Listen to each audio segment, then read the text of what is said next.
Hello, everyone. Welcome to Dimes with Dara on the Joy Slot podcast, brought to you by IrishSportsDaily.com. I am Greg Flammang, and that is Dara Mabrey. We haven't been around in a little bit. Dara was jammed up last week. She's got a lot going on. The busiest lady in college basketball right now, who isn't actually playing in college basketball. She's all over the place, doing a whole bunch of things, doing a whole bunch of work. Before we get going, I'm calling you out for your job on the broadcast. Senior night. Dara, I'm so proud of you. You did the best transition to a commercial. Didn't know it was coming. I can't put it on here because we'll get hit with a copyright. But you're calling out the play and then straight into commercial. I'm sure the producer was in your ear like, hey, we're going to commercial right now. You did the perfect transition. You know I love transitions, Dara. It's a big thing. Tell me about that moment. Tell me about how you felt, all the props you got for that. Was it your the pinnacle of your post-playing career so far? 100%. For reference, I texted Greg after the Boston College game I covered, because I had like a weird period where I'm in the middle of analyzing a play, someone calls a timeout, and I paused. And that was one of my just like production mistakes that I was like, I swear to God, it's like a freshman mistake when you're a sophomore. Like I was like, I can't make that mistake ever again.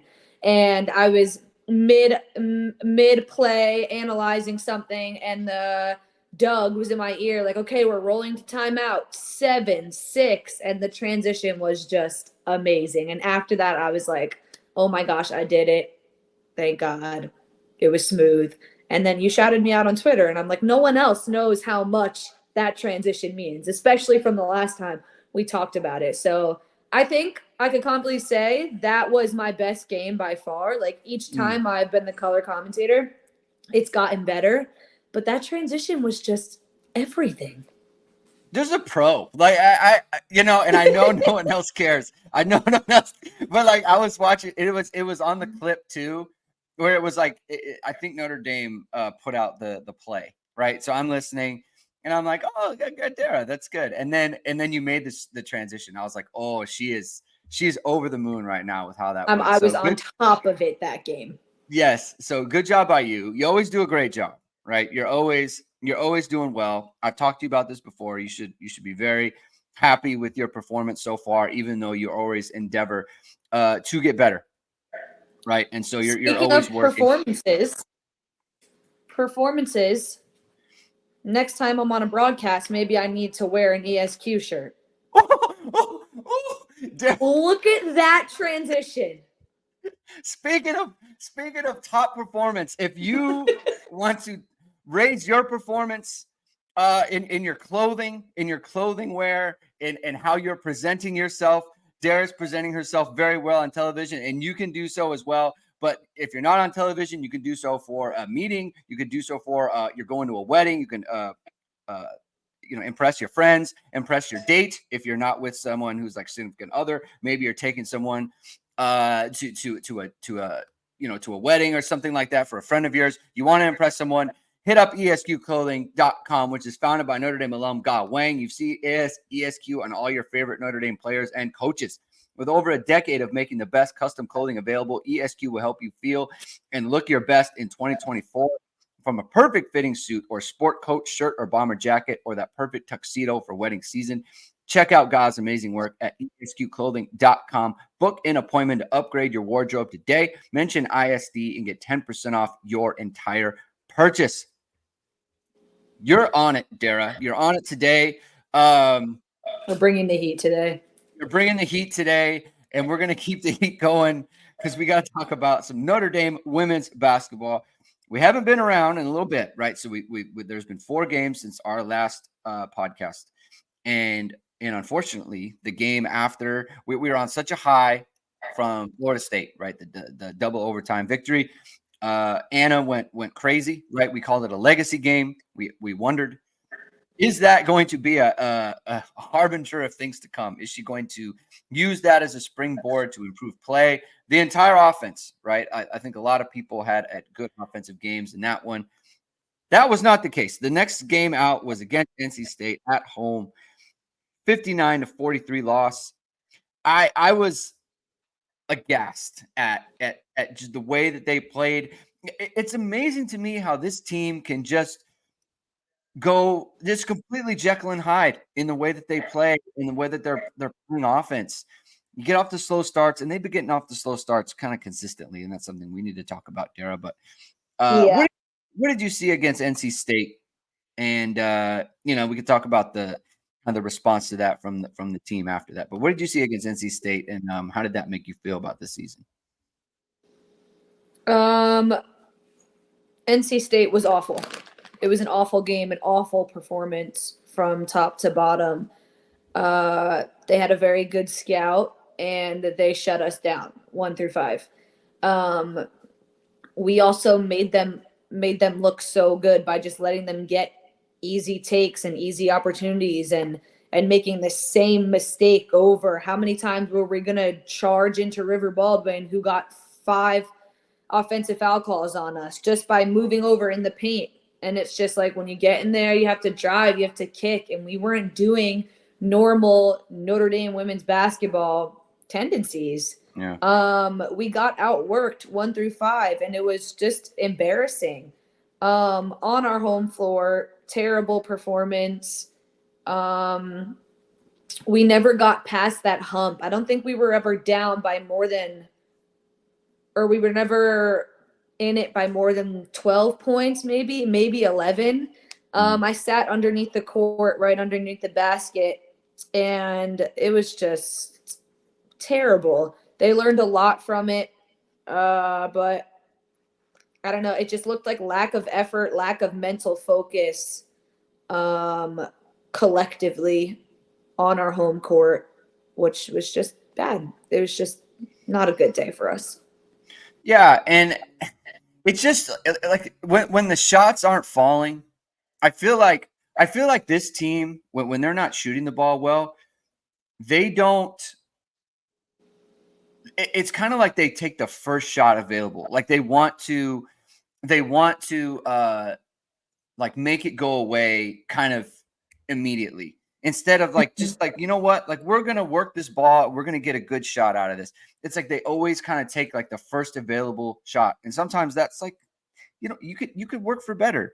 The problem is like they also have a hard time working the ball inside too. So a lot of the time working the ball around and we're running your offense, like that leads to the ball ending up inside, and that hasn't been the best way for Notre Dame to score this year. And the other problem is like Maddie it has kind of become like a predominantly perimeter player as far as when she is scoring. So that's another problem. It's like all the scoring inside has to come from Kylie, and Kylie just hasn't been there this year, right? She's not the one you can go to for an inside bucket, and all the rest of it is Maddie, outside on the perimeter. And like I said, if her shot's not falling, you're in a tough spot, right? Yeah. Go ahead if you wanted to expand on that. Yeah. I think that, like, to what you're saying, like, we want the first option is like, yeah, when like Niele wants us to play fast, she wants us to score transition points, so you don't have to set up in the offense every time, because it just puts you at a disadvantage, especially when you have great scorers that can get up the floor really quick. The point guard like Hannah Hidalgo, and it's like we get sped up, so it's like we play teams like NC State's defense is not like overly aggressive. It's not like a Duke defense. It's aggressive, but it's also fundamentally sound and disciplined. They're not going to gamble. They're not going to play overly aggressive, so then you have to maybe go backdoor, that kind of thing. And we saw it against Clemson. They sped us up. We took bad shots. It got sped up at Boston College recently. And then, I mean, NC State is just a completely different story. But it's like, you have to recognize the pattern. You have to be mature enough to know the scout and know that they're going to force you into first, second, uncomfortable options. And you have to adjust. And I think that's where more leadership needs to come in. Like, someone else can go get the ball at the top of the key and just calm the team down. Like, where's that senior leadership to, if you need to go up to the top of the key, get the ball and calm down and just call a ball screen? It's like everyone just looks so frantic and frazzled in the beginning of the game. And it's just surprising, because it's like, This isn't the first, second, third, fourth time you guys have seen this. Do you put? I mean, I don't want to phrase it like that because I'm asking you to assign blame, and I don't think blame is like the way to view this. It doesn't. It's not important whose fault it is. What I would say is like, what does Niele need to do to get them out of that? It feels like every game. I mean, this last game, like against like bad opponent, like even the last game, it's like, what was it, 16-6, right? Like you're just starting very slow. You're starting terrible. Like you're doing this in every game. It's like, what does Niele need to do to get them out of that? Like, how do you do that, right? Like, is it a preparation thing? Is it a warm up thing? Is it a however the routine goes? Do you need to change the routine? Because this can't keep happening. You can't keep falling down because we've seen, like against good teams, you never snapped out of it. Like against NC State, never snapped out of it. Against Duke in the second game, luckily they did, right? They started slow against Duke and they were able to. And the Duke win was actually their second best win as far as SRS, right? So that's strength of schedule, point differential, things of that nature, right? That's kind of it's kind of an advanced metric there. It's the second best win of the year. So you don't want to just throw that away, but they do continue to start slowly. What does Notre Dame have to do there? I think you need to get Sonia Citron the ball earlier. Every time she has it, I mean, players are never going to have perfect games. Sonia's mistakes, I can confidently say her mistakes are not forced, unorthodox, bad shots. That's not it. When Sonia Citron takes the ball to the basket, it's most likely going to be a great attempt. She's going to score it. She's going to get fouled. Or you might put pressure on the defense. You're going to get something that you want out of the offense when she touches it early. And as of late, I don't think that she's touched it early enough times. Even if it's not shooting it, she needs to touch it. Too many possessions are driving down, dribbling through, shooting a 16-foot jump shot, taking a bad shot, taking a rush shot. Sonia needs to touch it earlier. And like I said, it doesn't have to be to shoot it. If she's not shooting it, she at least needs to touch it so something good can happen, something calm, a good option. That's my answer to it. Sonia needs to touch the ball earlier. So here's the thing with Sonia. And she is not, to your point just now, she is not the type of player that's going to take a bad shot, right? So I feel like the defense can get the ball out of her hand, right? Just by the way that they defend her. She's going to, like you said, she's going to move the ball on. She'll whip the ball around, right? She'll get the ball. She'll make the smart play, quote unquote, right? But like that kind of plays, like, do you feel like she needs to be more aggressive in that, like, hey, because she is the type of player that can hit the shot that the defense wants her to take. Like, do you want her to be more aggressive in that way? Yeah, overall, I want her to be more aggressive. I want her. If I'm Sonia's coach, I want Sonia to have at least 15 attempts per game. Mm-hmm. Because she's efficient. She makes things happen. Good things are going to happen. She can also pass. Like, she's just smooth on offense. She has a good feel for the game, a good IQ. Good things are going to happen, I think, if she can get it and she's more aggressive. I think sometimes she needs to be more assertive in a sense where she's always trying to go to the up and under. And she's 6'1". Sometimes she just needs to gun off that thing and shoot it over somebody because she's good enough to make it. She's probably going to make it. Her numbers are great. Her percentages are great.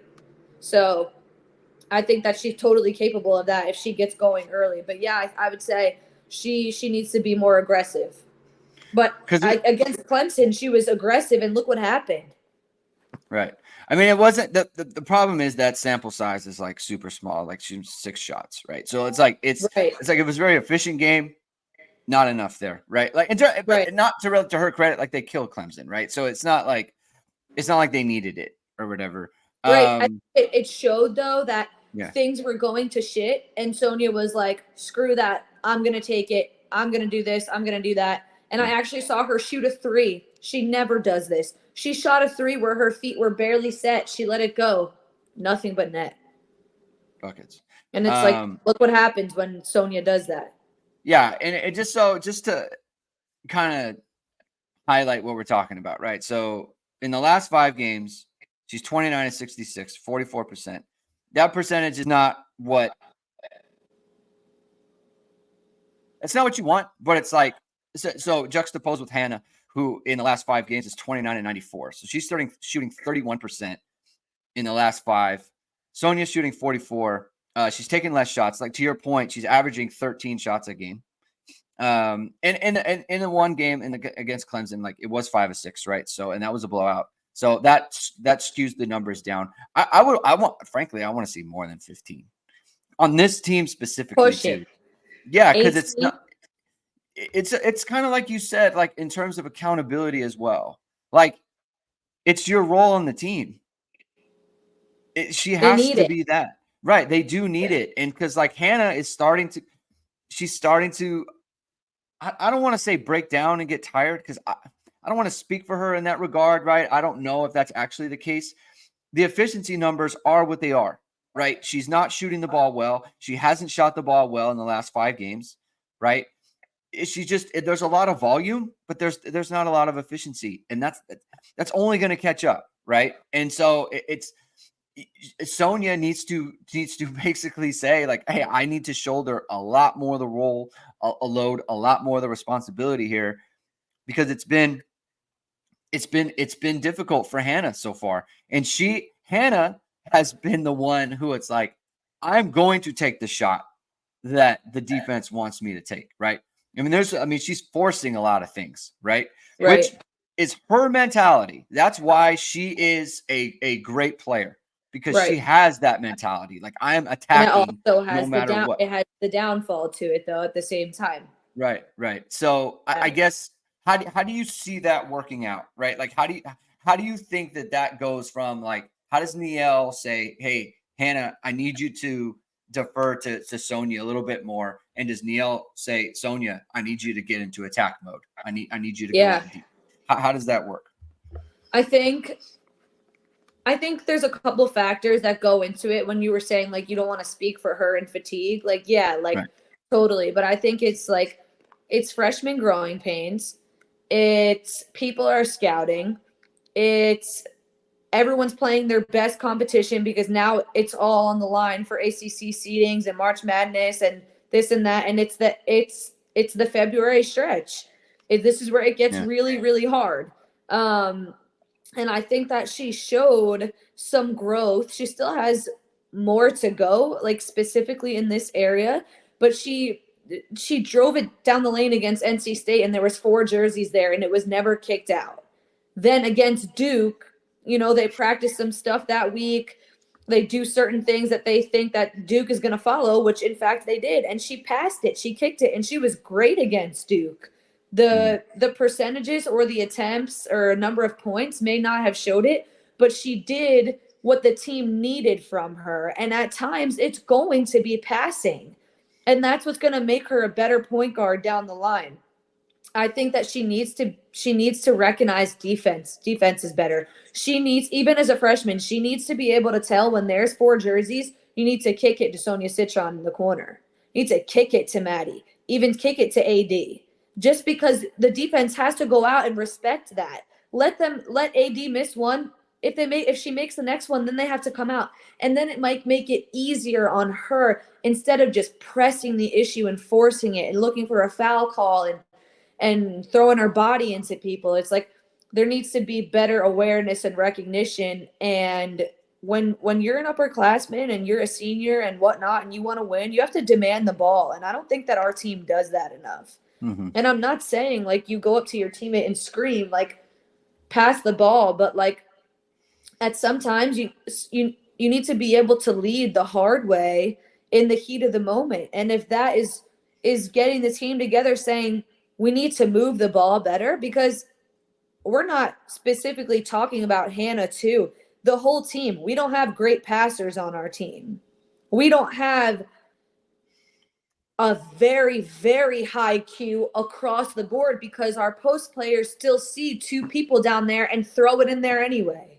Against NC State, they saw 2 jerseys on Maddie.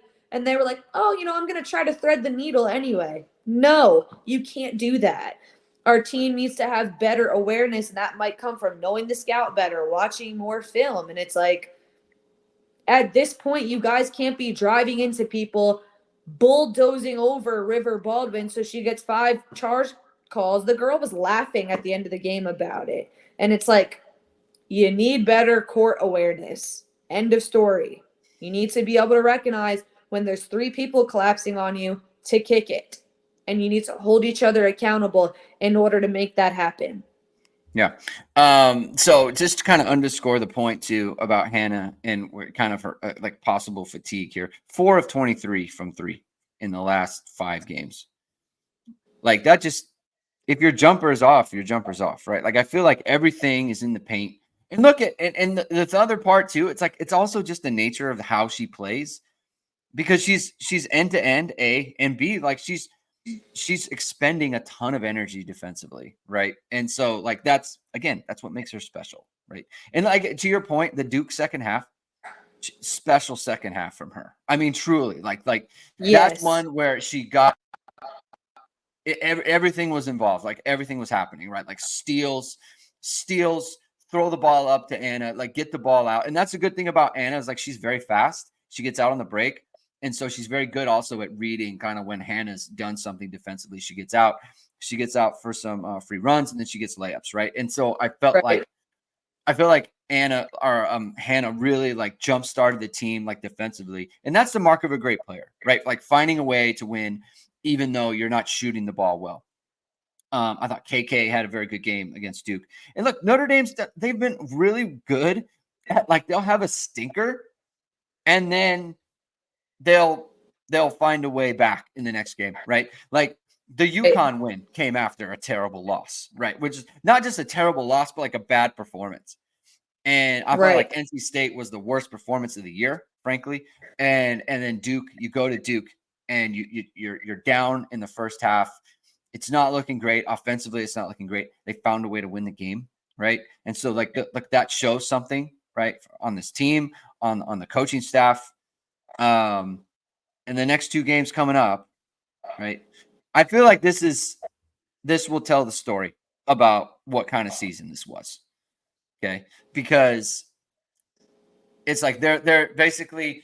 So I'm looking at the SRS. Let me try to find this again, because it kind of shows like 4 of the top 6 games in terms of strength of schedule are coming up, right? So can you win these games, right? So you've got Virginia Tech on Thursday at home, and then you've got Louisville at home on Sunday, right? These are let's see, Virginia Tech will be the 4th hardest game, and Louisville will be the 6th hardest game of the season, right? If Notre Dame can win those games, then you have gone basically 4-2, or I'm sorry, you will have gone 4-3 in your 7. Wait, 4-3 in your 7 hardest games, right? And it's like, look, especially with the way that the season has gone with the injuries, you haven't had Cass for just the longest time. Emma Risch being out is like, it's like that's 10 to 15 minutes of a player who, against a team like NC State, can go on a heater, hit a couple threes for you, get you back in the game, like get the crowd fired up. You don't have that, right? Obviously, Liv, it's like that. She never got back, right? So that's a huge part of it too. You have a 7-player rotation, and in this last game you had 6 because Nat, I mean, obviously something was going on. She didn't play, and she always plays, so something was up, whatever it might be, whether she didn't feel good or whether she had some sort of injury or whatever, we'll see. But it's like at best you're at a 7-player rotation, right? There's a lot of things that make it difficult for Notre Dame, and it's a lot of things that make it easy for the basketball team, for their opponent, right? But we're going to see in these next 2 games, like how do you view kind of where it's going in the big week that's coming up for Notre Dame here? I think you need to get rid of the slow start. You can't have a slow start against a team like Virginia Tech or Louisville, because it's too hard to play catch up against the top opponents in the ACC. You can play catch up against Clemson and Boston College. You can't, and even Duke, you can't play catch up against these other opponents. So I think that you need to calm down in the beginning of the game. I think Virginia Tech's defense is not overly aggressive. Don't let them speed you up, and make it known from the start that this is our home court. We're here to win, and get rid of the slow start. If it's not working at the top of the key with the ball screen and it turns into 4 shots, someone has to come over and calm the team down. It has to be maturity in these two opponents, especially against Louisville. They come in at Notre Dame and they play hard as hell every single time. Not just against us across the board, but especially against us. They play hard as hell. And they're coming into our game, our home gym, last game of the season. It's everyone's championship at this point. It's like everybody's going to play their best basketball, and are you going to rise to the occasion on your home floor? Because we've all seen it happened against NC State. We've seen what happens when you don't rise to the occasion. You can't keep crawling back. You'll be down by 12 the entire game. So I think that if they can control the slow start, because there's going to be runs. That's inevitable. Right, for the sure. game of basketball is a game of runs. Virginia Tech and Louisville are going to go on their runs, and we'll go on ours. But can you have a good start and a mature fourth quarter? And that's what it's going to come down to. Yeah, it's like take control of the game, and be able to play the game on your terms. And I feel like they haven't been doing that, right? No. Sometimes you come back and win, but other times it's like you're playing good teams. They're just going to put their foot on your throat, and you're not going to be able to kind of get out of it. To me, it just comes down to like they have to have great play from Maddie, from Sony, and from Hannah, just period. They have and to that's have a that. lot of pressure. Well, and it's just like practically, Yeah, it's just a lot physically. Like it's not pressure, yes, but practically so. Like there's a physical element to this as well. So yeah, you just need more production outside of those three. Yeah, more production. Yeah. Yeah. You need that, and those three have to like Sony can't be 29 of 66 over 5 games. Like that the percentage has to go up. Like Hannah cannot be 29 and 94 over 5. Like her percentage has to go up. I feel like Maddie's been pretty, like, of the 3 of them, she's been the most consistent in terms of like what's reasonably expected of her. Like she's had some huge games. She's had some not as good games, but she's also been fairly even, right? So, hopefully that trend continues for Notre Dame. Yeah, that'll be big. That'll be big on Thursday, because I think that's Maddie, who it's a good matchup in terms of Virginia Tech versus Notre Dame. It's are they gonna put Kitley on Maddie? Are they gonna put Samuel? It's also not the best matchup. I think that Maddie is gonna be a huge piece on Thursday. Huge. I mean, big game for the inside players, because Kitley is like a ACC Player of the Year candidate. She's phenomenal. So she's a great. She's really good. Yeah, really, she's having a great season. So that's something to monitor. That's something we're going to keep track of, Dara. So thank you everyone for tuning in. We're going to be checking things out on Thursday, on Sunday, right? And we'll be back next week to talk about everything we'll see going in the ACC tournament, going in the NCAA tournament. So stick with us. Okay, hit the like, hit subscribe, hit the notification bell. So whenever it is, we are releasing a show. We'll talk to you soon. Dara, what do we say? Keep getting buckets.